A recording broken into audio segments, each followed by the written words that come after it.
one of my favorite drinks, for coffee drinks, is this thing called a Dirty Irish Mexican that's out of True Brew in Concord, and it's like an Irish cream latte with a little bit of cayenne pepper on it, and it's pretty good. So yeah, so if you're just watching this, make sure to pay no mind to the old video. Watch this new one that's going live, and yeah, we'll go and delete the old crappy ones. So yeah, if you're just watching, donate, subscribe, donate, all that stuff. We thankfully didn't really get into too much crazy stuff before this. We're just talking about we didn't get far into it at all. Mm-hmm. Yeah, the restaurants are going to be open for outdoor dining. That's where we left off. So I'll just launch in there, because what we were talking about, you had said something about capacity for indoor restaurants, and now I was listening to the task force, the governor's economic reopening task force, or something like that. It's GERT, GERT. Oh. The restaurant industry said, the restaurant association, I should say, said it doesn't make sense to put an arbitrary percentage restriction on restaurants indoors, because some restaurants can move tables around and get to 100%, and some restaurants can't move tables around. Maybe they have to X off every other table or put up maybe plexiglass. I heard McDonald's is thinking about putting maybe plexiglass in between booths so that they can get to 100%, something like that. So they didn't want to put some arbitrary percentage on indoor dining in restaurants. What they said was it should be 100%, and it'll be up to the restaurants to get to whatever capacity they can get to safely, following social distancing, 6 feet, all of that, right? Mm-hmm. And then outdoor dining, this still has to be 6 feet, and you can open 100% capacity. So that's what the task force went with for now, is 100% outdoor capacity, 0% indoor capacity. I guess one of the main concerns is airflow, right? So it's kind of like being a little bit similar to being like in an airplane where all the air just gets recycled. So there's big, depending on the restaurant, there's these big air handlers. Yeah. There's intake and then there's outtake. So if you're sitting right below an intake or an outtake, or let's say you're right below the air conditioner vent, and you sneeze and the air conditioner's on and it just takes your sneeze and it blows it much further than 6 feet. Now sitting 6 feet apart isn't safe distance anymore, and blah, blah, blah, blah, blah, blah, blah, blah, whatever. I think restaurants should be able to open. I think you know that. Yeah. I think a lot of people know that, because if you don't feel safe and you're afraid of getting the virus, you can just stay home. Of course. It's pretty simple. Just stay home. Now, here's another thing to think about on that subject is who has outdoor patios? Not everyone. And definitely the bigger players probably do. If you have a large place, you can have. And so isn't it convenient to be like, hey, little competition people that don't have any outdoor areas, you're screwed. Well, I think it's probably more of the small businesses that have outdoor dining, isn't it? I've never seen outdoor dining at an Applebee's or a Chili's, or, I mean, at some McDonald's, I get like outdoor patios, but that's kind of weird. Yeah. And then you get into the smaller places like Murphy's in Manchester and Murphy's in Bedford have big outdoor patios. It's kind of like his niche market, right? Is outdoor dining in the summer, especially downtown Manchester. You're right on Elm Street, right across from the Southern New Hampshire University Center. So that's a great spot. So he's going to end up doing probably pretty well, because he probably can fit more people outside than he can inside. So, yeah. I mean, I guess it's a mixed bag. But then you get into places like downtown Portsmouth or downtown Manchester, let's say. And if you don't have that space, well, you can't you can't set up outdoor dining in the road, right? I guess if you have a parking lot, you can use the parking lot. So maybe you don't have outdoor tables and chairs, but you can buy outdoor tables and chairs and just close off half of your parking lot and do outdoor dining. I guess that was part of the stay-at-home 2.0 order, is that you can do that and the health department can't say boo. So who knows? I mean, it'll be interesting to see. Of course, one of my favorite things about stay-at-home 2.0, right, is that golf courses and campgrounds can be open, but only for New Hampshire residents, which has led a lot of people over the weekend to ask, wait, why can't we always do this? Well, I mean, obviously because it just, anyone can come in and out of the state. It's a, free travel. It's a free country. And it just, the reason they're saying that is to try to dissuade, the hordes of massholes to coming up and just ruin it all for everyone. Because especially if you have no freedom down there, you have everyone rushing up here to take part in the freedom up here. Of course, that doesn't enter people's brains that, hey, if you have a less free state and you don't like that, you should move. Like, become one of us. But, hey, it is what it is. Right. Well, so I guess if we, like, let's say it's a privately owned campground and a privately owned golf course. What is to stop them from just always prohibiting mass holes, right? Yeah. If it's a government-owned campground, I guess it would be unconstitutional for them to stifle interstate commerce like that. But if it's a privately owned business, I mean, I believe that privately owned businesses should be able to do pretty much whatever they want, right? Mm-hmm. Including opening during a pandemic. But that's a topic for 2 weeks ago, maybe. Yeah. But I don't know. I love that. Because this weekend was gorgeous, right? I spent all weekend outside building my pig enclosure. Yeah. But a lot of people, I guess, came up to the beach from Massachusetts. So this was a big topic of discussion that we're probably going to talk about the mandatory mask usage again. But a bunch of Massachusetts people came up to use the beach and to use what little is open in New Hampshire, sparking some conversation about mandatory mask usage in Hampshire, because all these mass people are coming up here anyways, even if they can't use some of the industries. Mm-hmm. Well, one thing's for sure, beyond just the border of this little teeny state, there's a lot of people out there who are starting to sort of push back against this kind of thing. I believe I read some headline there said something along the lines of whether or not it's legal, the lockdown is effectively ended. Because a lot of people, first off, they're cooped up, they've hit their boiling point, they're ready to get out of the house. And they've also hit their economic boiling point where they're ready to, like, not starve to death anymore. And they're just, it's summertime, it's getting into summer. People are going to be done despite orders. And we've started to see this kind of thing, which is kind of the subject of what we're going on through right now. In fact, I forgot to let you in on the program here with the screen share. Here we go. So. Oh, now you can see what I'm talking about. That's kind of nice.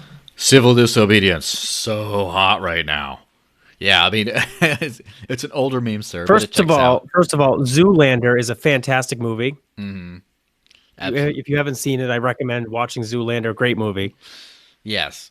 And I know it's an old meme, but who cares? It's one of those evergreen ones. And in this case, so the concept of civil disobedience is basically you do whatever the hell you want, despite what the government says, but you do it without actually shooting the bastards. So it's not like, well, what the American Revolution was based on was uncivil disobedience.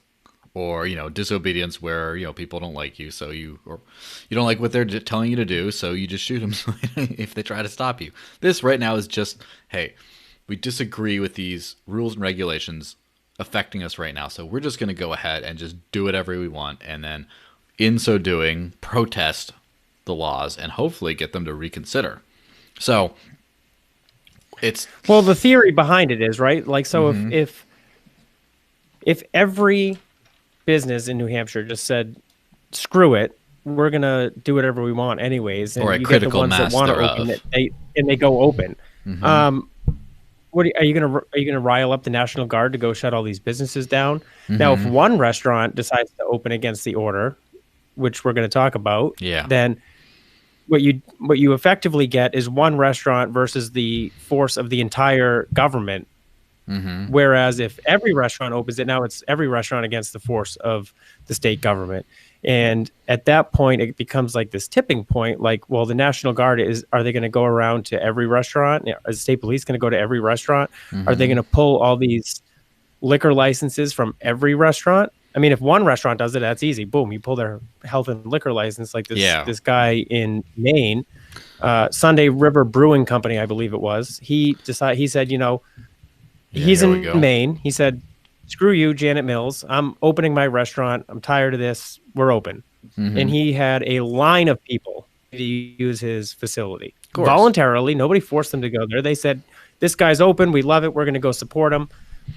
And then within probably hours, Janet Mills and the government of Maine revoked his health and liquor license, Which, by the way, effectively accord, destroying his entire future. according to me, things that shouldn't exist in the first place. There should not be a license that permits you to be open and to serve liquor.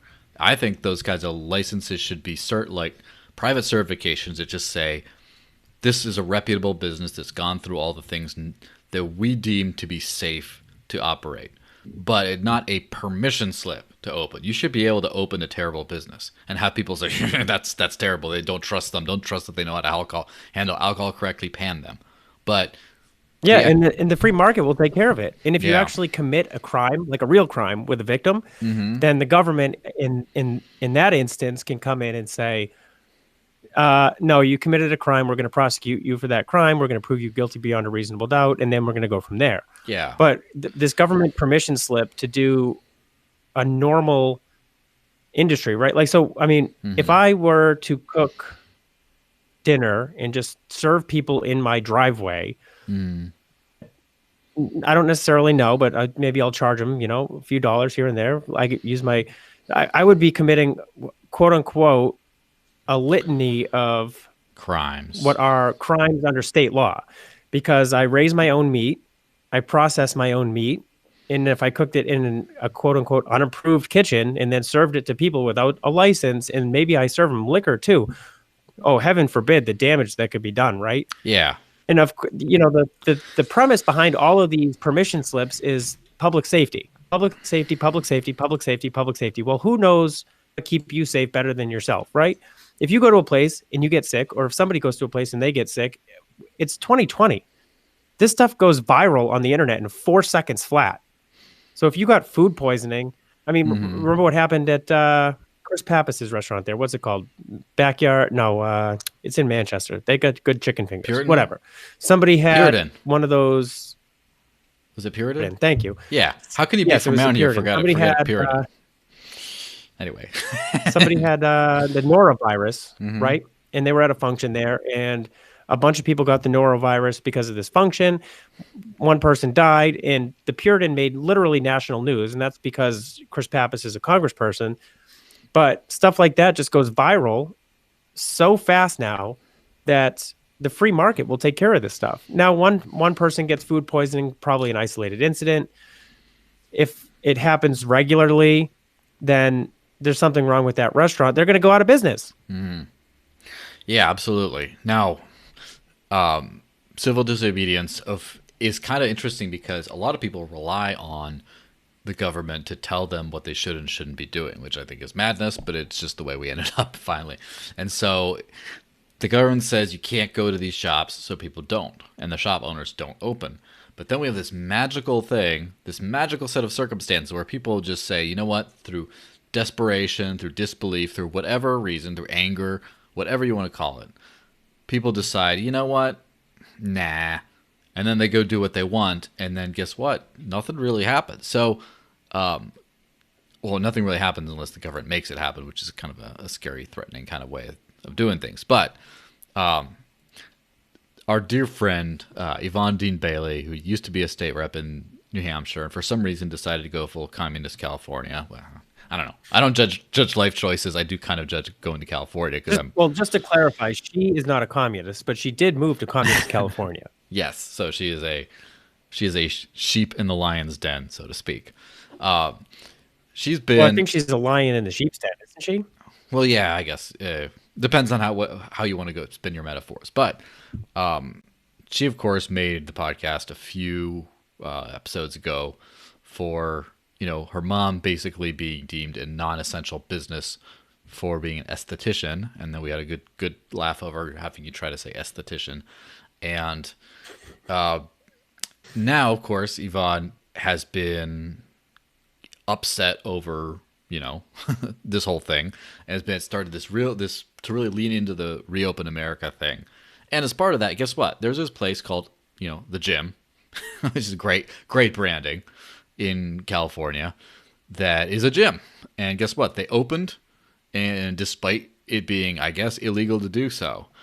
And so Yvonne went there and willingly went and worked out there and paid a drop-in rate and all that kind of stuff. Just actually, went to work, went to the gym, just like a normal person would. Except in this case, it's breaking the law, because, you could, hurt somebody or something. And it's kind of funny because California, as we all know very well, is not exactly the bastion of freedom and awesome thinking. It is is one of the. It's usually tied with, or it's not tied, but it's not far behind New York as one of the least free places in this country. Which, by the way, this is how spoiled we Americans are, that California is thought of like a statist hellhole. Go to any other country pretty much, and it's like, oh man, California was pretty free after all. But basically, people are starting to resist these orders all over the country because they've just had enough now, and they've had enough evidence of, the curve flattening. They've had enough evidence of the actual mortality rates and projections being completely off.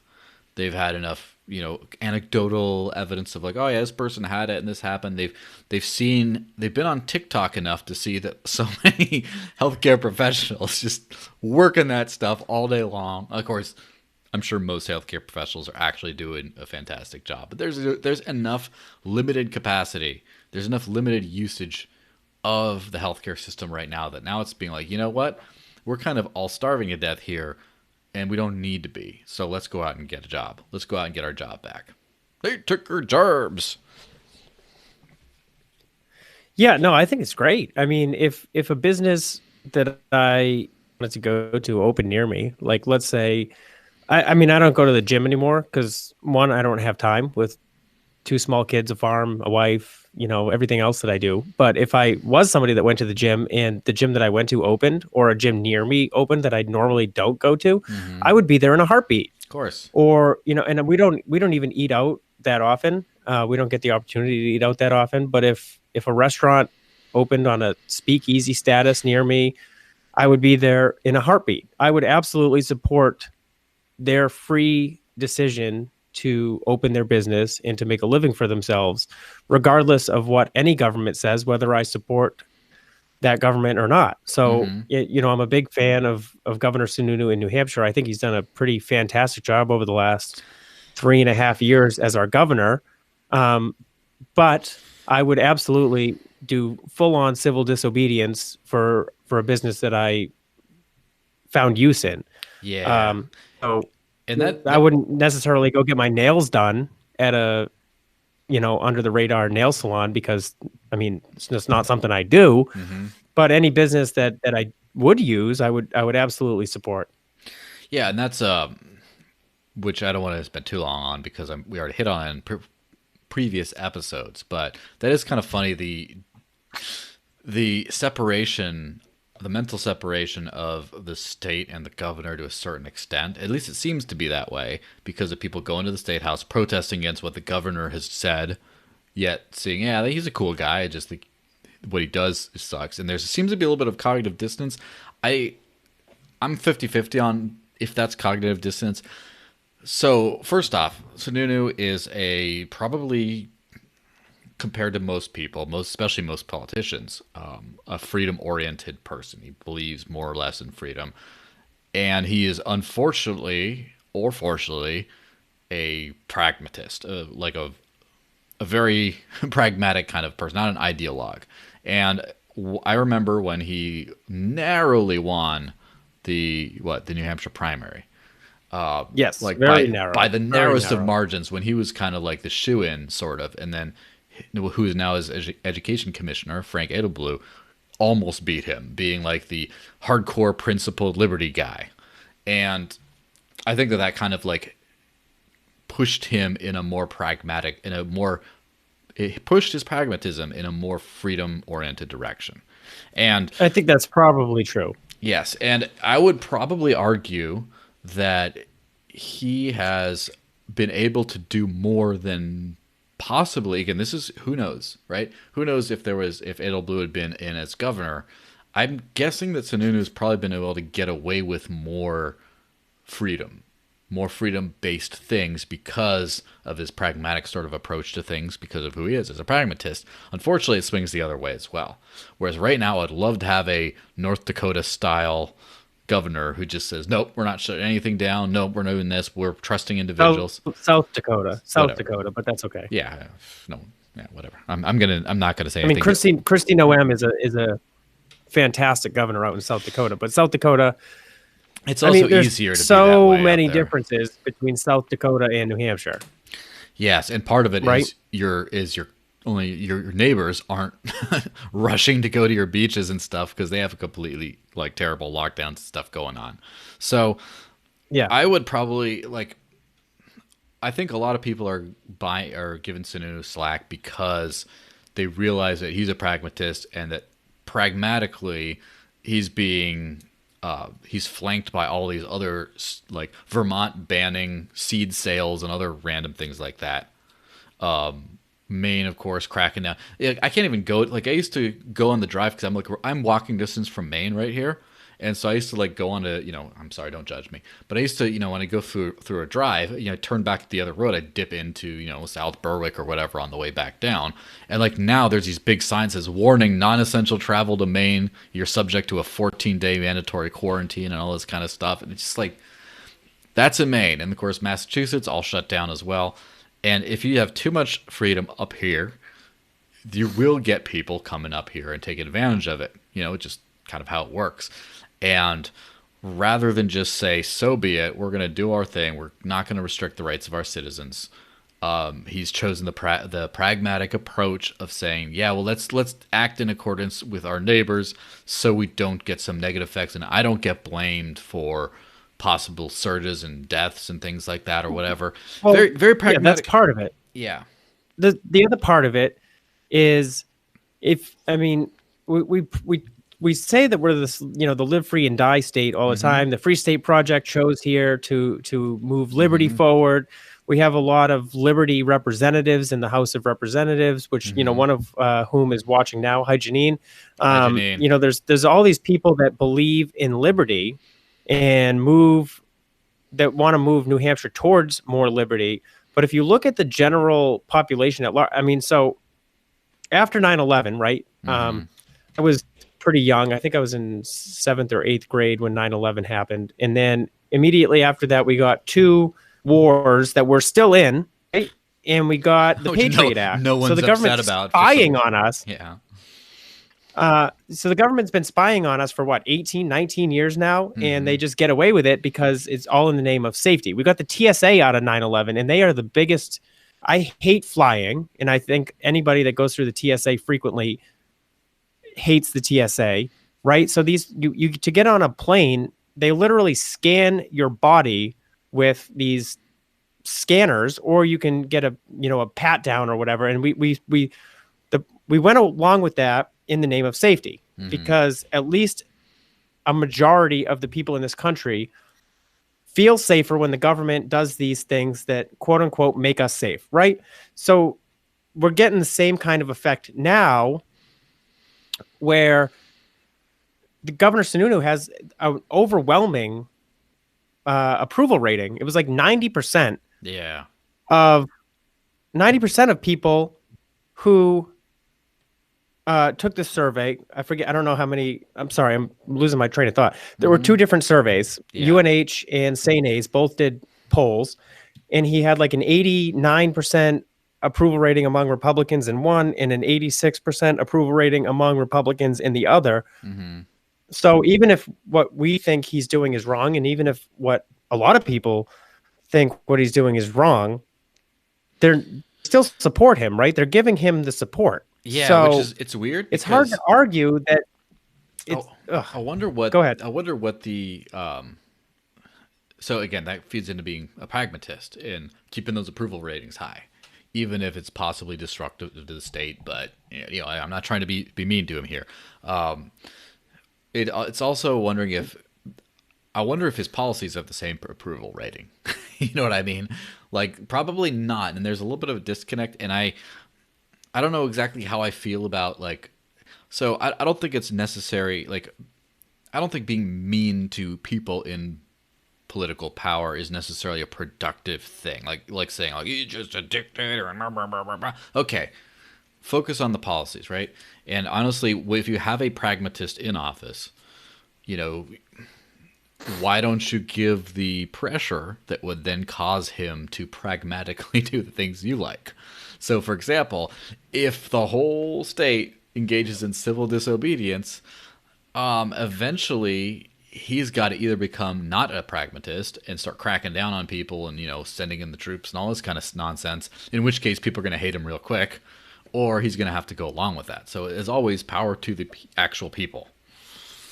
Right, absolutely. And right now, people support the governor, even if they don't necessarily support his actions. By and large, I've seen a lot of sniping lately. There's a lot of people that are saying, "Oh, I'm never going to vote for this guy again. He's trampling on my rights." Blah blah blah blah blah. Okay, I mean, a lot of people will vote on a certain principle or a certain few principles, right? Like there's a lot of one-issue voters, Second Amendment voters, abortion voters, religious freedom. There's on the left, they're opposite, right? Don't die. Excuse me, not the Rona. Don't worry. He's got it. He's got it. And so there are people that won't vote for Governor Sununu because of these policies, but there are many, many more. I submit that will still vote for him as. "Quote unquote," the lesser of two evils. There we go again. Yeah. Well, here we go again. But if we look back, look at his actual 3.5 years of accomplishments, right? Yeah. 57 vetoes just last year. Yeah. So of these garbage bills, like raising the minimum wage to $15, blah blah blah blah blah, whatever. Yeah. And so gun control, all of this. This is where it separates from the lesser of two evils thing, because excluding the COVID stuff, and even then, you got to see the kind of disparity between what he's done and what the surrounding dictatorial governors have done. Excluding the COVID thing, I would not call him the lesser of two evils. I would call him a substantial improvement over the previous status quo. And so, you know, that's the thing is if like someone like Edelblue is running again in the primary, which I don't think he specifically will, but if someone like that is running, of course I'd vote for that one over Sununu personally. But then, you know, in the general, we'll see. Anyway, that's a long ramble. We got one last tab to talk about here, which if you're just watching, I'll leave a moment of silence while you just kind of go through this nonsense here. And I don't necessarily want to read this out. If you want to read it out, you can. But no, I'm not gonna read it out. But we'll talk about the backstory. So Richard N. Comey. Richard Comey was a state representative from Manchester who Joe Biden's, highlighted him on a couple of videos, I guess. He's Team Biden all the way. And so this tweet, which everybody can just read for themselves. Yes. And if you can't see it for whatever reason, you're just listening only, just remember to look up Richard Comey, Komi, Richard Comey tweet, and you can find basically what he just said is talking about Joe Biden's accuser for sexual misconduct, and basically just saying that judging by female anatomy, that's impossible, in just some really disgusting kind of like, does this guy... Well, it's completely ignorant. It's completely kids. Ignorant of the human anatomy. It's completely ignorant of sexual assault survivors, of which there are, millions of sexual assault survivors probably in the world, right? Maybe even more than that. I don't really know. Yes. But it's to say, it completely just diminishes survivors and whatever. So, and then at the end, he says, she's looking for attention. So anytime, first of all, the hashtag Me Too movement is dead, right? Yes. Because Joe Biden has been credibly accused of sexual assault. Now, you can say that Justice Kavanaugh was credibly accused. You can say Donald Trump's been credibly accused. And we went through that whole thing where they went through, Kavanaugh went through, I mean, this grueling Senate process where they dragged all of this up. They brought his accusers into the Senate. They went through the whole thing because hashtag believe all women, right?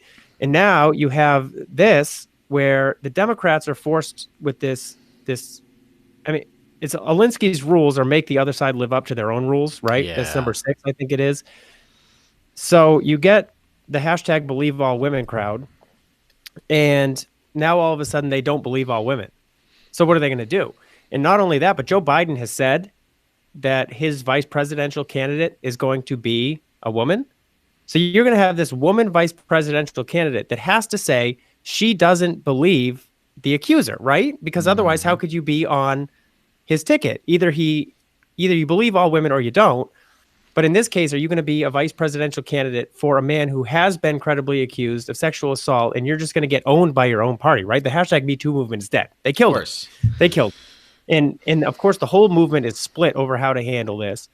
And this state rep from Manchester tweeted this vulgar tweet that's just completely ignorant. Yes, which is partisan politics. And that's kind of a stuttering, to be honest. Like politics, the team-based tribalism of any kind, which includes like brand loyalty, includes, I would even say, like, for example, religion for religion's sake, where you don't question your own beliefs ever.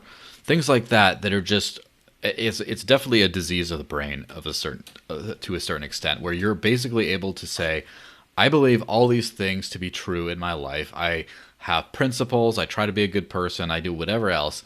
But everything who I am as a person, everything that we all agree is correct, goes out the window as soon as I got to beat the other guy, as soon as I got to fight off the other team. And it's not in a pragmatic way, just in a complete like cognitive dissonance way, where here you have people who are saying, yes, believe all women, all this kind of stuff, possibly as just a political tool because it was great in the times of Kavanaugh and Trump to use against him. But even given the benefit of the doubt and saying that was all sincere at the time, now it's got to go out the window because their guy, their team, their only guy to beat Trump, supposedly, is now a victim of that. He's now subject to that same scrutiny. And it goes to the rationale by people who have said anything about, like, why would you go for this guy? He's a total creep, among other things, including possibly not going to have brain function for much longer. Who knows? He's not doing well in interviews and such. But the whole justification is, I don't care, anything to beat Trump. Now, beat Trump could be a noble goal. The problem is it's not a noble goal outside of justifications as to why. Beat Trump because he is doing this wrong to the world. Yeah, no, it's just because Orange Man bad, right? Yeah. And it's like, okay, Orange Man may be bad, but what is bad about him? And one of the things that was supposedly bad about him, he's a terrible example for our children because he's just a vulgar person who, does bad things to women and disrespects them. And now you have creepy Uncle Joe. Like, that doesn't solve the problem. That beats Trump by be the next Trump. Like, it doesn't, you're still in the same situation you were before you did this. But then you have people that now, especially when you're wrong, you're abundantly wrong. There's a great Bill Burr bit, the comedian Bill Burr, greatest voice of our generation, whatever you want to call him, when he's talking about the way women argue, which is, he's just talking about like arguing with a significant other. When he's talking about, when they're correct, when they're right, they stay on the facts 100% of the time and zero in until you're begging for forgiveness. But if they're wrong, they go rogue. They start talking about stuff you're sensitive about, like maybe you don't get along with your family or whatever. Anything to just make you lose it and just yell an obscenity at them, and then all of a sudden, that's what it's about. And so it's kind of the same thing with politics. When people are wrong, it's like, clearly you cannot defend this old guy and just say that he is absolutely, without a shadow of a doubt, innocent, and we should not even question anything. You can't. It's obvious. So instead, you got to start just saying nonsense to try to distract from it. Just start making up dumb things like, oh, she's just looking for attention or whatever, like stuff. Okay, in which case it's like, okay, but then it's like, but besides, female anatomy wouldn't allow for this. And I'm like, oh, God, don't go there. Oh, that's the worst place to go. But you'll go anywhere to fight against the enemy team. Yeah. Now, in fairness, the Speaker of the House, who is a Democrat right now, right, Steve Shurtleff, he, allegedly, as soon as he learned about this tweet, he called and demanded Comey's resignation. Who is And since Comey resigned. did resign. So, I mean, on this one issue, the Speaker has finally done the right thing, because if over the past year and a half, we've watched him cherry pick Republicans for saying certain things and removing them from their committees. Yeah. And, he removed John Burt from criminal justice because he called I believe, John, if I get this wrong, sorry. I believe he called the head of Fish and Game, he called him a tyrant or something like that. I don't remember exactly. And then he got plucked off criminal justice committee. James Spillane got removed from Fish and Game committee because he killed a squirrel with a 50 cal, I think it was, which is a little overboard, but I mean, hey, it's New Hampshire. I love it. Like, if you get squirrels that are just destroying your chicken coop, blast away, my friend. Squirrels are just varmint. So in my personal experience, the first time I ever shot a squirrel was with a BB gun. It just bounced off. It barely even annoyed it. I had a crappy little BB gun. And then the second time was with a 22, and that more than did the job, and we ate them. Yeah, a 22 will do the job. Yeah, with a 22. But I mean, if you have a 50 cal and you want to take it out and you have land, go that's for what I'm it. saying. Like, the squirrel's going to be dead either way. It doesn't matter what you use. The squirrel's going to die, right? So a 22 wasn't even he got me, stumbles a little, flop. Like, no, 22 is a warrior's death. Like, he just, boom, just gone. Now, a 50 cal is like a hero's death. Like, at that point, you're just like, it's like the movie thing. It's like, tell my family I love them. Then there's nothing left. There's no body left or anything. It's just, which, I mean, it's a little grotesque, but it's gotta be one of the most painless things, because you don't have nerves to feel pain at that point. There's no brain left. No. It's gone. It's over, right? So he got removed from his committee for that. But then we had Tamara Lay, right, who was, she's a representative on the Seacoast, and she's on the education committee. And she tweeted out, F private and charter schools. I think that was the tweet. It was either private and charter or private and religious. But she said F private and religious schools. I think that's actually correct.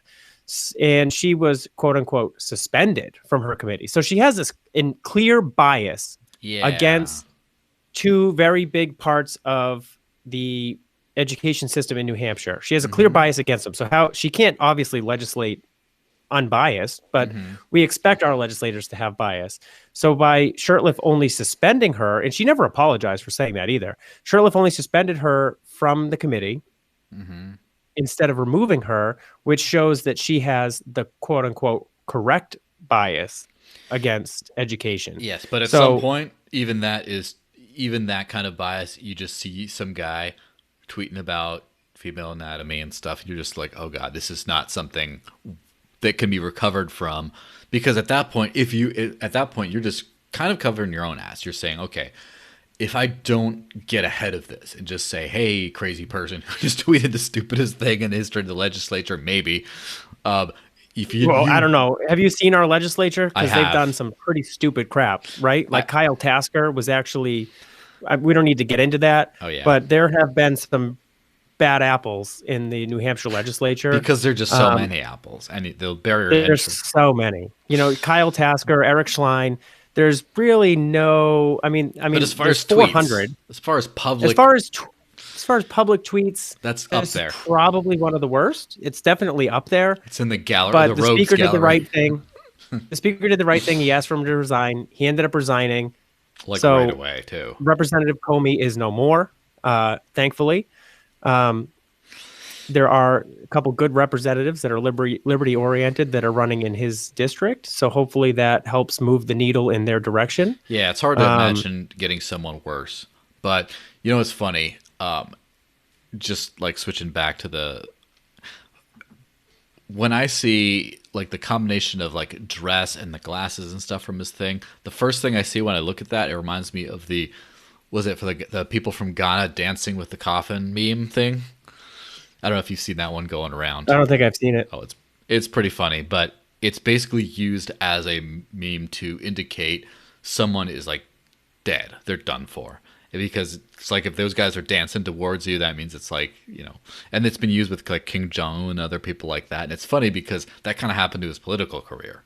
Yeah, that's got to have gone in the coffin. But anyway, memedoms, maybe depending on the average age of this audience, we may or may not have a positive response from that, or the immature. Well, Ross is here. Ross is a memer. Yes, Ross There's remembers. a few memers watching. Ross, you throw in the comments if you remember the dancing coffin thing, and if that's what you thought of when you saw this guy, and that's what happened to his political career. Yeah, and he so I mean, New Hampshire has made the New Hampshire legislature, I guess, regularly makes national news now. It's like a I don't know if that's a feature or a bug. There was a Democrat last year, I think it was, that made CNN for saying, if you don't like the way she effing talks, then F you, and she won't talk, Sherry Frost, I mean, it was one of the most vulgar legislators in the New Hampshire House, and she made CNN for something, and she never been reprimanded. She never will be. She's in one of the most Democrat districts in the state. And then you get, Rosemary Rung, that says crazy stuff on Twitter all the time, doesn't understand basic economics, who is, give her credit. I'll give her credit. Every once in like 1,000 tweets, she says something that I agree with. But I still want her to lose her seat. Merrimack needs to have 8 good liberty-oriented representatives, so we're working on that. But I mean, it's the double standard up until this point has been very obvious. So it came as quite a surprise when the speaker called for his resignation immediately. It was like he didn't even equivocate, like he didn't like remove him from a committee. He was just like, no, he needs to resign. Yeah. And then Ray Buckley, who has said some incredibly vile things in the past, agreed with him. So it was like, okay, what's going on here? I think they realized it could be used to hurt Biden. And it wasn't like, who cares if one of our people said something? It's like this Biden supporter and defender said this, and it's like, oh, that could trickle upstream to where, it's a big deal. And everything I've seen Ray Buckley say, and he and I have had a nice little back and forth before. Here's the thing. There's people who know their limits. And I think he's someone who actually knows his limits, because he says some crazy things, but there's always a certain invisible line that he doesn't cross to where he's never had to answer for the crazy things he said. It just that's absolutely right. He lets his trolls cross the line for him. Yeah, he gets really close too. And he never disowns it. He just says, I didn't say it. Yeah. He did make some he did have some big anti-free stater thing and talk about sending him out on a busing him out and stuff. And he said some stuff, and I did kind of nail him to the cross over that one, where I said basically said, I'm a Latino. You just told me to get out of the country, and you wanted to bus me out, and minority bus kind of things. And I hammered on that one in a very like respectfully, disgusted kind of sounds like tone. A perfect use of Alinsky rule number 6. Yeah, it was great. And he's like, I wasn't talking about that at all, but made him look bad. But that doesn't mean he doesn't say stupid things. But there's everybody. I mean, we all say stupid things, right? But I mean, if you're going to go the Comey level of stupid, or to the Deborah Altschiller level of stupid, then I mean that's a whole different ball game. And there was Granite State Progress is another. Yeah, Granite State Regress. Let's look up Granite State Progress on Twitter. Nanny State Regress, yeah. So you saw the rally Saturday, right? Did you go? I did not go, unfortunately. I did not either. I spent the weekend outside swatting mayflies and building a pig pen because the supply chain. Well, I mean, I raise my own pigs anyways, but now I don't know if you have that picture there. The shelves at Market Basket are starting to. So the toilet paper shelf is restocked, and now we're back to meat, and the meat supply chain is breaking. So if you want any pig or chicken, hit me up, everybody. Yeah. So about stupid things said, it happens to just about everyone. In fact, I would say our good friend John Burt says stuff that might be considered a little bit stupid, but in ways that I don't want him to not say them. He definitely skirts. Yes, I love John Burt. Skirts the line in the perfect way, and then you have And then you have people who aren't as good at that because he's a funny guy. He's a funny guy who's Or genuinely funny, but he's also a caring and and kind man, right? Like he never means he has malice. the Ned Flanders mustache. You can't go against that. Like he's just such like a nice old dude. Not even old. Like he's just like a nice fatherly figure, community member. He has has like those like high concerned eyebrows, and he's got that Mr. Speaker, that like tone that's just so genuine. And then he does and of course he has his hot dog day at the State House, and he's just like that should be coming up soon. Yeah, there probably won't be any hot dog day this year, sadly. Could be. Well, we'll see. But he gets away with some crazy stuff because of that. Some very like provocative in like a lighthearted trolling kind of way. Now, our mutual friend Josh Moore could definitely learn some from him, and I won't drag the poor guy through the mud again, but he did get in trouble in national news for some dumb things he said at one point. But hey, love you, Josh. Go back to chasing tornadoes. It's okay. You're absolved, my son. So we're coming up towards the end of this whole thing. So before we go into starting our send off, once again, subscribe, share this around, get other people to watch. As much as we love talking to a bigger audience. So get it out there. Subscribe to all the channels so you make sure whatever your preferred channel is, where it's Facebook, Twitter, YouTube, it's going to be on there, right? So look up Chris Maven or myself, Joel Valenzuela, specifically on Facebook and YouTube and all this stuff. On my end of the thing is on the Desert Links, which is my nickname, but also my page and all that kind of stuff. So if you like it, of course, throw up a crypto donation, subscribe on Patreon, all that kind of good stuff, and keep this thing going. Now, I gotta say, as we go to the end, I do like to kind of end this on a funny note. And what is funnier in the modern times? What is funnier and crazier than Alex Jones? So Alex Jones, which by the way, context is everything. So Alex Jones is, in my view, not really that crazy. A little crazy. He's a little crazy. He's mostly very educated about a certain subset of things, including a lot of stuff that is not true and he might not even fully believe, just a lot of out there stuff. But more importantly, he has a very passionate delivery, and he gets carried away. He gets worked up and he starts saying crazy things. Like, it's not just that he comes out the gate crazy. He comes out the gate a little weird, and so he went on this. If you listen to his show, which I don't think I've ever actually listened to his show. I've just listened to clips of it guess what crazy thing he said this time? Like where he spent 10 minutes on air just actually weeping into the microphone. And there's some guy next to him, some guest who just sitting there all awkward, oh, what do I do now? But on a recent thing, he started talking about, the craziness that is the economic shutdown. We're going to lose all the whatever. Basically saying if there's wide-scale economic collapse, he's prepared to do whatever is necessary to protect his family, which is pretty reasonable. The problem is he started saying, basically, I would eat my neighbors. I would eat them. I'd totally eat them to defend the kids. And he's going to string them up and eat their ass. Yeah, and that combination of words especially.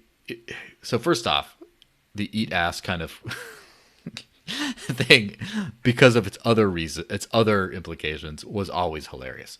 But also when you're just not talking about if I need to, I will go harvest my neighbors. Or no, he's giving imagery of stringing up and gutting them like a deer and just this grisly, crazy nonsense. It's don't say that, but he is what he is. So he had this crazy rant on this whole thing, and it's pretty funny. But someone on Twitter decided that they were going to take a picture, a psychedelic version of his ranting face, and play over his rant with some kind of jazz background, and it really works, and it's really dumb, but I love it. And so we're going to send you off with that. I hope everyone enjoyed the show. We're going to be back next Monday. Ping us if you want us to talk about a specific thing, or if you have criticisms, hopefully not too harsh, and questions and compliments, whatever else. Don't forget to subscribe. Don't forget to throw some coins. And yeah, we'll see you next week. Peace out, everybody.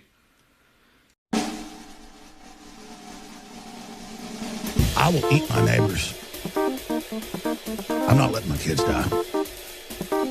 But I'm literally looking at my neighbors now and going, I'm ready to hang them up and gut them and skin them and chop them up. I'll eat my neighbors. I'll eat your ass. I will. And I'm starting to think about having to eat my neighbor. You think I like sizing up my neighbor? How I'm going to haul him up by a chain and chop his ass up? I'll do it. My children aren't going hungry. I will eat your ass. I will eat your ass first. I'll eat my neighbors. I will eat my neighbors.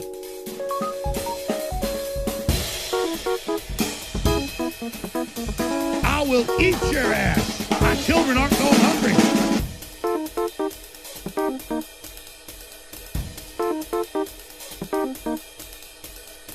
I'm not letting my kids die.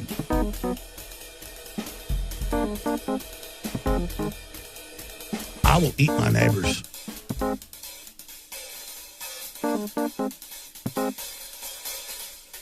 I will. I will.